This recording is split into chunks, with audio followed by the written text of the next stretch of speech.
So we are going to now look at a slightly modified version of this architecture and say, or rather a significantly modified version of this architecture, and see if I have only one multiplier and adder, how would I go about implementing this filter? Okay, and what I'm going to do is pretty much straight away draw what the final architecture could potentially look like. Okay, what I'm going to assume is that I have one multiplier, the output of that goes to one input of an adder, the output of that adder in turn goes to a register, and the output of this register comes out of the system as well as has a feedback loop going in here. Okay, I am going to just draw one green line over here and also one line over here. We'll get to why those are needed later, right? Those are essentially to sort of be able to reset and break that loop whenever we need it. Okay, but now with this architecture in place, this structure in place, what I am going to say is, now how would you do your filtering? Okay, and one way that I can think about it is, I have the inputs coming in from here. What I need is, at some point in time x of n comes in, at the same time a comes in. Next time instant x of n minus 1 comes in and b comes in here. Next time instant x of n minus 2 comes in here and c comes in here. Okay,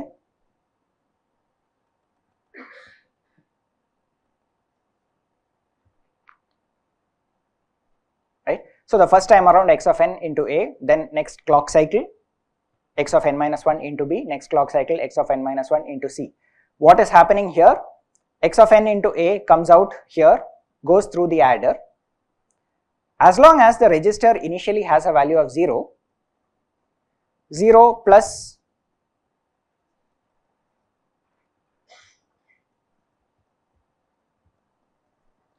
a into x of n.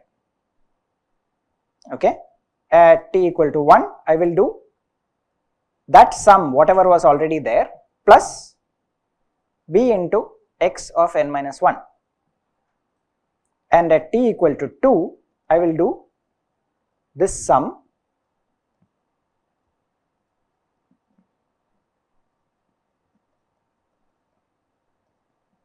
plus c x of n minus 2. Okay, and at this point I can basically say, take this transfer to output.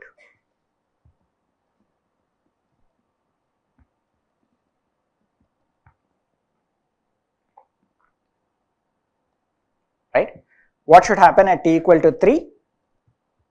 I should once again do 0 plus a into x of n plus 1. Right, at t equal to 4, I will do that plus b x of n, etc. Okay, so in other words, once in every 3 clock cycles, I will get an output.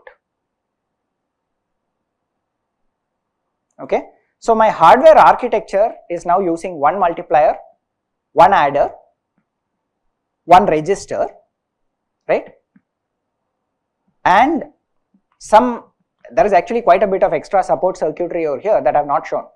What kind of support circuitry do I need?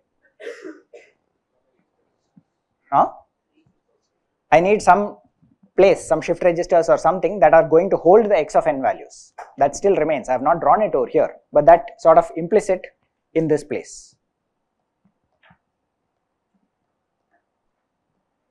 Right, I also need some kind of memory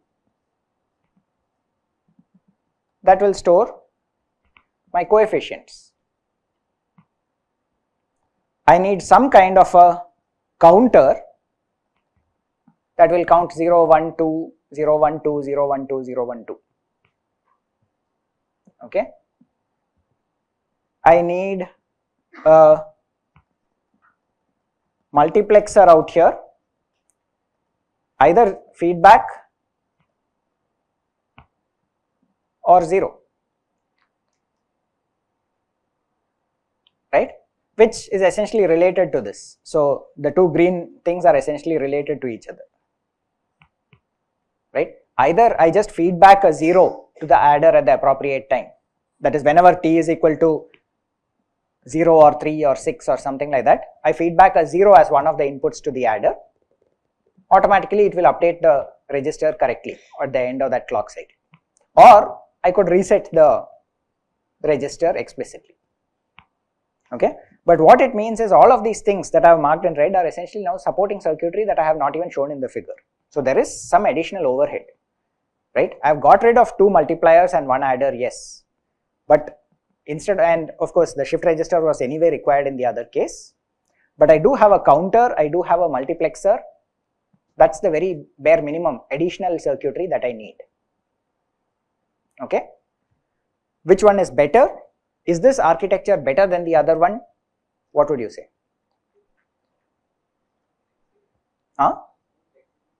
It's more flexible, right? On the face of it, one of the things is it looks like it is more flexible. In what ways is it more flexible?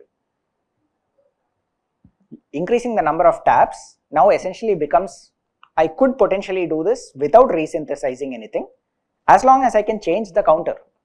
Instead of counting 0, 1, 2 and then going back to 0, if I can make it go 0, 1, 2, 3, I could potentially just make it do 4 taps or 6 taps or 10 taps, okay.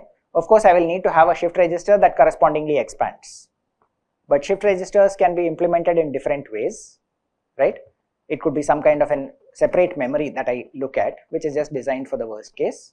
What it means is that as long as I can provide the memory to store the intermediate values or the past values, I do not really need to worry about how many taps I can implement. I could expand this any way that I like.